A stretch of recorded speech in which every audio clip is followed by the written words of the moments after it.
사도 바울은 영적 아들 디모데에게 복음과 함께 고난을 받으라고 권하고 있습니다.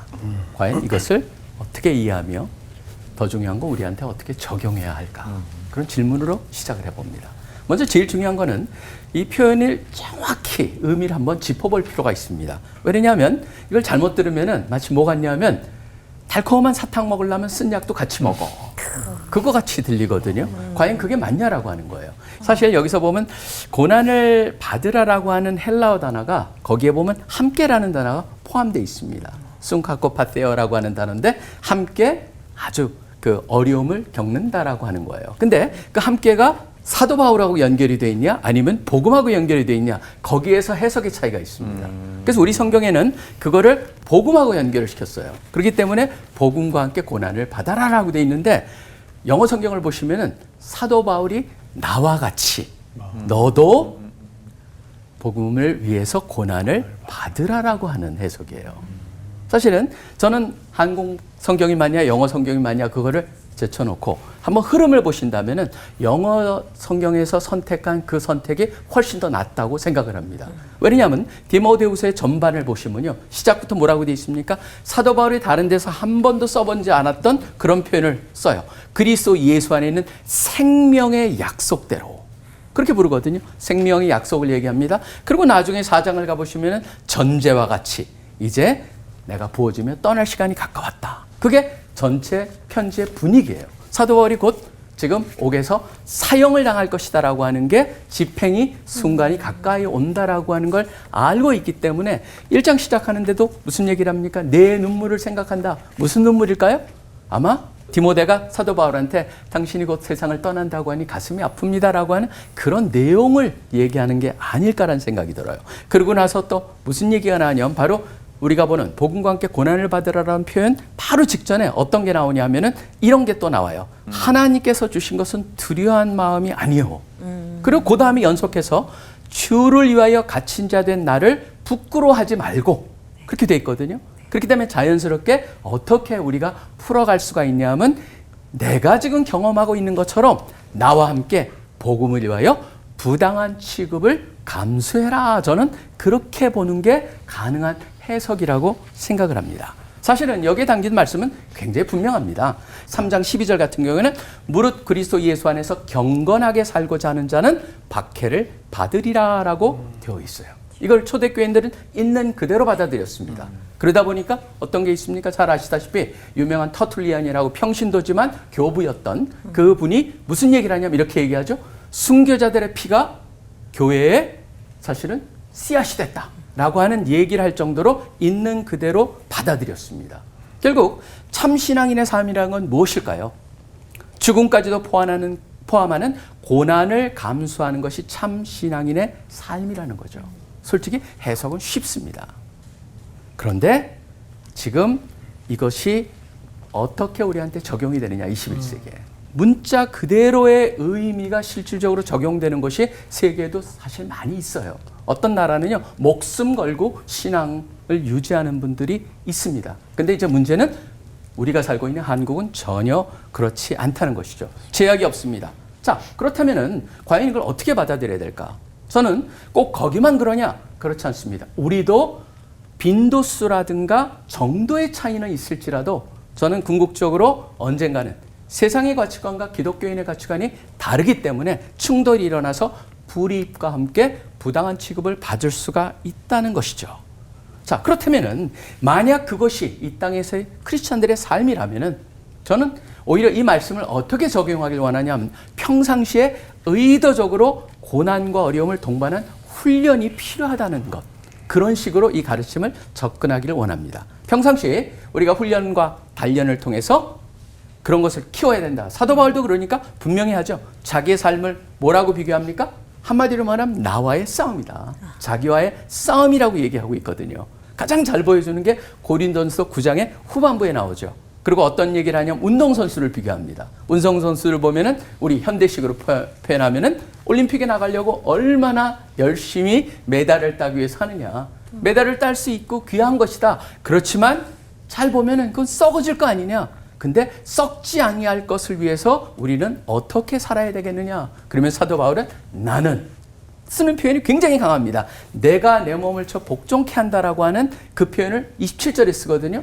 근데 그 단어가 무지무지 강한 단어입니다. 뭐냐면 눈 밑을 자기 스스로가 쳐가지고 시퍼렇게 멍이 들게 한다는 표현이에요.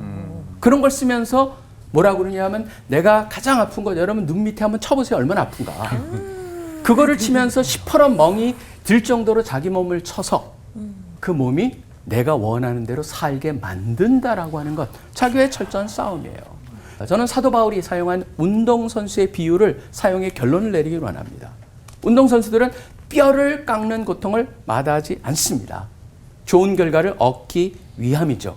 저는 신앙도 마찬가지라고 생각합니다. 피할 수 없다면은 신앙훈련은 여러 가지 면에서 사실 쉽지 않죠. 예를 들자면 금식이나 기도 같은 훈련은 정신적, 육체적 고통이 동반합니다. 그러나 그런 훈련들은 신앙과 성숙을 위해 꼭 필요한 것이며 신앙인답게 살아가기 위해서는 꼭 피할 수 없는 것이라는 것을 기억하기를 원합니다. 왜냐하면 그래야지만 우리가 혹시라도 살다가 억울한 대접을 당하게 되면 견딜 수 있다라고 하는 것이죠. 저는 그렇기 때문에 이 말씀을 통해서 저는 피할 수 없습니다, 여러분. 그렇다면 우리가 평상시에 잘 훈련받아서 그런 일이 왔을 때 그걸 견뎌내고 바로 사도 바울과 같은 그런 죽음까지는 아닐지라도 우리 삶에 있어서 승리하는 그런 삶을 살기를 간절히 축원합니다. 기도하겠습니다. 하나님 아버지 감사합니다. 가치관이 다르다는 이유로 여러 가지 불평등과 또 불이익을 당할 수도 있다라고 하는 것을 분명히 알고 우리가 평상시에 그렇다면 나는 어떻게 준비할 것인가를 잘 생각하면서 준비하면서 훈련받으며 살 수 있도록 도와주시옵소서. 모든 기도 예수 그리스도 이름으로 간절히 기도합니다. 아멘. 뭐 저희나 저희 아버지 세대에서 하시는 말씀 중에는 젊어서 고생은 사서도 한다. 뭐 이런 얘기들을 많이 하시고 저희도 그냥 그렇죠. 뭐 그냥 이렇게 컸는데 요즘 친구들은 고생은 돈 줘도 안 한다. 혹은 아니면 돈을 많이 주면 한다가 아니라 고민을 좀 해본다. 뭐 약간 요 정도 선에 있거든요. 근데 그런 젊은이들한테 이 복음과 같이 고난을 받아라, 겪어라 라고 얘기를 한다면 그게 먹힐지 그 CCC에 있는 형제 자매들은 또 어떤 그런 생각을 갖고 있는지 좀 궁금합니다.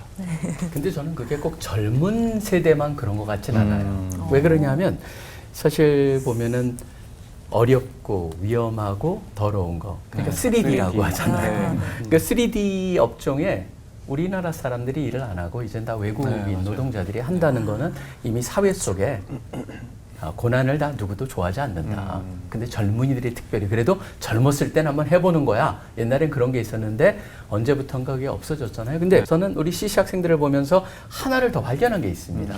뭐냐면은 가치 있는 일하면 내가 돈을 내서라도 한다. 라고 하는 거를 발견하게 돼요. 왜냐면 CC의 사역이요.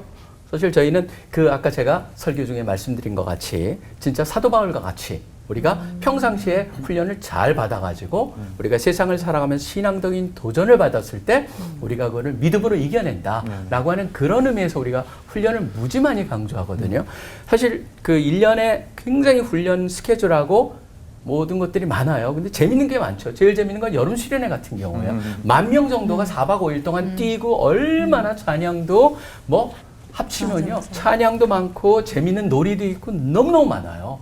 저는 그걸 학생들이 제일 좋아할 것 같은데 실질적으로 학생들이 제일 좋아하는 건 뭐냐면요. 예를 들자면은 서울지구 같은 경우에는 1월 달에 새롭게 연결된 학생들을 가지고 우리가 기도원 훈련이라는 걸 합니다.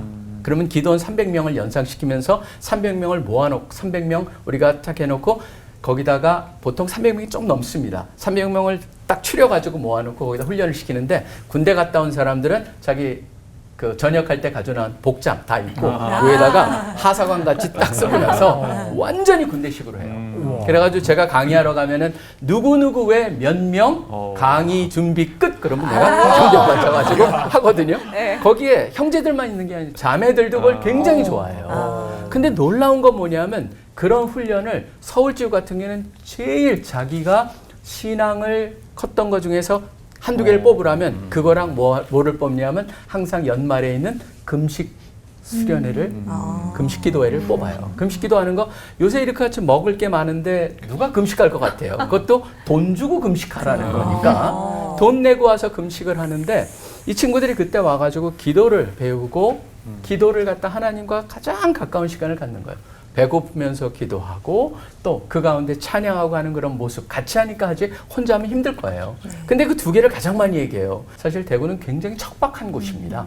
그리고 거기에는 지금 우리가 잘 아는 그 이단도 네. 굉장히 맞아요. 젊은이들이 엄청 많고. 많아요. 그리고 거기서도 집회를 갖다 지난번에도 뭐 10만 명 모였다라는 얘기가 있을 정도로 엄청나게 영향이 큰 곳인데 대구지구라고 하는 특정한 곳에서 굉장한 훈련으로 도입한 게 뭐냐면 금요일 날마다 모여서 예배를 드리고 그다음에 밤 10시부터 산 위로 올라갑니다.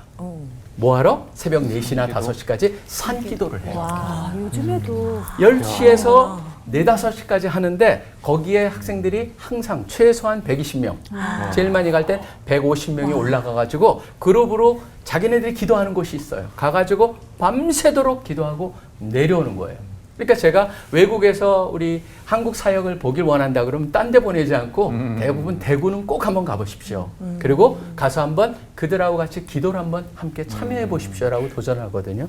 사실 제가 말씀드리고 싶은 거는요. 가치 있는 일에 이들은 투자하길 원한다. 그리고 이것이 신앙훈련이 너무나 소중한 것이고 선배들이 거기를 겪어가면서 자기가 행했던 또 지나갔던 그런 신앙훈련들이 사회에 나가서 어려운 일을 닥쳤을 때 그 어려운 시간을 이겨내는데 너무나 가치 있었다라고 하는 것을 선배들을 통해서 들었기 때문에 이들도 중요하고 가치 있는 일이라고 해서 투자하는 거예요. 제가 그걸 보면서 느끼는 거는 지금 젊은이들도 똑같다. 옛날에도 마찬가지였을 겁니다. 왜 젊어서 고생은 사서도 했을까요? 가치 있다고 느꼈기 때문에 한 거거든요. 그러니까 지금도 결국은 가치 있는 일에는 투자하는 굉장히 현실적이고 똘똘하다 요새 세대들은. 전 그렇게 생각을 합니다.